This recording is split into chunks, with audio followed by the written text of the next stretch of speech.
धेरै दिनपछि चाहिँ मैले आज चुलोमा खाना बनाएँ। आजभोलि चाहिँ म साह्रै अल्छी भएको छु कि ग्यास भएको भएर ग्यासमा मात्रै पकाउँथेँ, तर आज चाहिँ ग्यास भ्याइयो। अब के गर्ने, चुलोमा भयो नि खाना पकाउनु पर्यो भनेर चाहिँ म चुलोमा पकाउन लागेँ। सो हेलो एभ्रिवान, वेलकम छ हजुरहरूलाई मेरो डे 13 मिनी ब्लगमा। आयो हजुर सन्चै हुनुहुन्छ भन्ने आशाको साथमा चाहिँ मेरो 13 मिनी ब्लग नै आइसक्यो। सो साथीहरू, आज चाहिँ मेरो दिनको सुरुवात हुन्छ ग्यासको चुलो सफा गरेर। सो साथीहरू, हिजो बेलुका चाहिँ मैले सफा गरेको थिएन, अनि अहिले चाहिँ सफा गर्दैछु। सो साथीहरू, अनि फोहोर भयो भने त अलिक मन लाग्दैन नि त, अनि मैले चाहिँ सफा गर्न लाएँ। अनि के साथीहरू, मैले चाहिँ धेरै दिन भयो मैले चुलोमा आगो फुकेको थिएन क्या। अनि एकैचोटि ग्यास भउँदा त म त सक भयो कि। अब पहिला त 3-4 महिना भयो नि पुऱ्याइदिन्थ्यो, अहिले त 2 महिनामै भ्याइरहेको। अनि के साथीहरू, आज चाहिँ ग्यास पनि भ्याउने, अनि मेरो बुढाले चाहिँ अनि दाउरा पनि चिरिदिने कि क्या मिलिरह भन्यो। खासमा चाहिँ दाउरा नभएर मैले चाहिँ ग्यासमै पकाउँथेँ। अनि आज भोलिको गर्मीले नि साथीहरू आगोमा बस्नु पनि सकिँदैन के, यस्तो गर्मी हुन्छ नि त होइन। शीतमा बस्दा नि भतभत पोलिरहेको हुन्छ।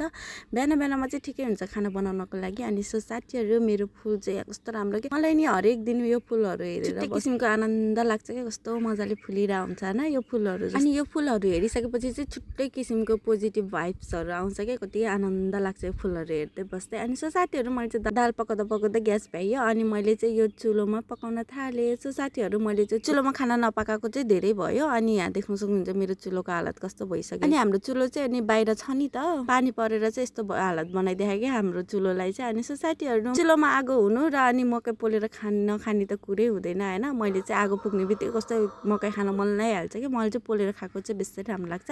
अनि मैले चाहिँ नानीको लागि भनेर एउटा मकै पोलिदिएँ, अनि मैले चाहिँ आधी नानीलाई दिएँ, अनि आधी चाहिँ मैले खाएँ। अनि के साथीहरू, यो चुलोमा मकै पोलेर खानुको त छुट्टै मजा आउँछ नि त होइन। जतिसुकै गर्मी भए पनि के, मकै खानुको त मजा छुट्टै हुन्छ होइन पोलिसकेपछि। अनि के साथी, पेटभरि मकै खाइसकेपछि खाना खाने त त्यस्तै हो। अनि यहाँ कान्छाले चाहिँ यो फुललाई चाहिँ डोरी लगाइदिँदै हुनुहुन्छ, माथि जान सजिलो हुन्छ नि त। सो साथीहरू, मैले चाहिँ अनि बेलुकामा चाहिँ छिटै खाना बनाएँ हाउरी चल्छ भनेर। अनि आगो देखिसकेपछि त मकै पोलेर खाने त कुरै छैन, मलाई चाहिँ बेसरी यो मकै पोलेर खाना बनाउनु। अनि के साथीहरू, बारीमा मकै हुनु अनि घरमा आगो फुकेको बेलामा चाहिँ पकाएर नखाने त कुरै भएन होइन। अब मकै हुनुको फाइदा त उठाउनै पर्यो। सो साथीहरू, मैले चाहिँ लागेँ फेरि बेलुका पनि मकै पोलेर खानको लागि। अनि के साथीहरू, यो पोलेको मकै चाहिँ नखानु अरे भन्छ कि धेरै।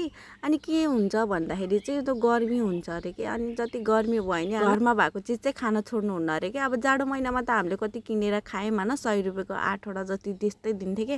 अब त घरमै छ होइन, फ्रिडम, जति खाए नि खाने होइन, पेटभरि खाने हो। सो साथीहरू, अनि मैले मकै पोल्दा पोल्दा चाहिँ पानी पनि आयो। सो साथीहरू, मेरो मकै रेडी भयो। यति जेसम्म मेरो मिनी ब्लग हेरेर बस्नुभएकोमा thank you so much. Follow गर्न चाहिँ नबिर्सिनु।